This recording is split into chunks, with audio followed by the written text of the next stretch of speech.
11,000 বাংলাদেশিকে ফেরত পাঠাচ্ছে যুক্তরাজ্য। বিস্তারিততে যাওয়ার পূর্বে আপনারা যারা এই চ্যানেলে নতুন, চ্যানেলটি সাবস্ক্রাইব করে কমেন্টের মাধ্যমে আপনার মতামত শেয়ার করুন। আশ্রয় আবেদন বাতিল হওয়ায় বাংলাদেশিদের ফেরত পাঠানোর সিদ্ধান্ত নিয়েছে যুক্তরাজ্য। বাংলাদেশ ও যুক্তরাজ্যের মধ্যে হওয়া ফাস্ট ট্র্যাক রিটার্ন ডিল বা দ্রুত প্রত্যাবাসন চুক্তির আওতায় এসব বাংলাদেশিদের ফেরত পাঠাবে ব্রিটিশ সরকার। সম্প্রতি দেশ দুটির স্বরাষ্ট্র মন্ত্রণালয়ের জয়েন্ট ওয়ার্কিং গ্রুপের বৈঠকে এই চুক্তি সই হয়। এর ফলে রাজনৈতিক আশ্রয়ের আবেদন খারিজ হওয়া, অপরাধী এবং ভিসার মেয়াদ পার হয়ে যাওয়া বাংলাদেশি অভিবাসনদের নিজ নিজ দেশে ফেরত পাঠানো সহজ হবে বলে জানিয়েছেন ব্রিটিশ সরকার। চুক্তি অনুযায়ী দুই দেশ তাদের অংশীদারিত্ব জোরদার করার পাশাপাশি অর্থনৈতিক, সাংস্কৃতিক ও সামাজিক বিষয়ে সহযোগিতার ক্ষেত্রে তৈরিতে প্রতিশ্রুতিবদ্ধ। যুক্তরাজ্যের ভিসার অপব্যবহারের ক্ষেত্রে বাংলাদেশিদের নাম বর্তমানে দ্বিতীয় স্থানে রয়েছে।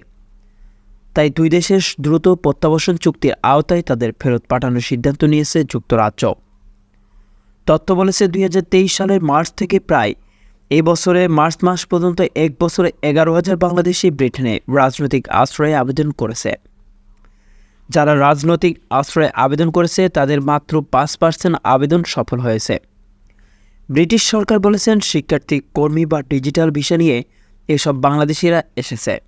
ব্রিটেনে স্থায়ী হতে তারা পিছনে দরজা ব্যবহারের চেষ্টা করেছে।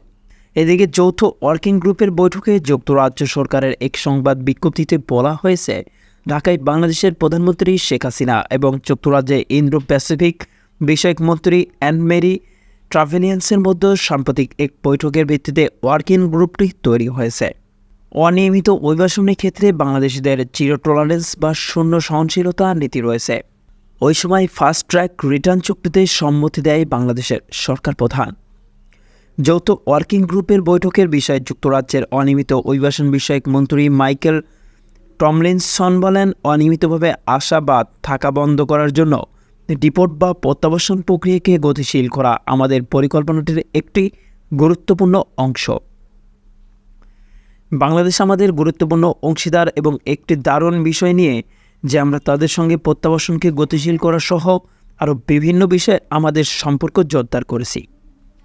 সংবাদের এ পর্যন্তই। পরবর্তী নিউজ আপডেট পেতে আমাদের সাথেই থাকুন। ধন্যবাদ।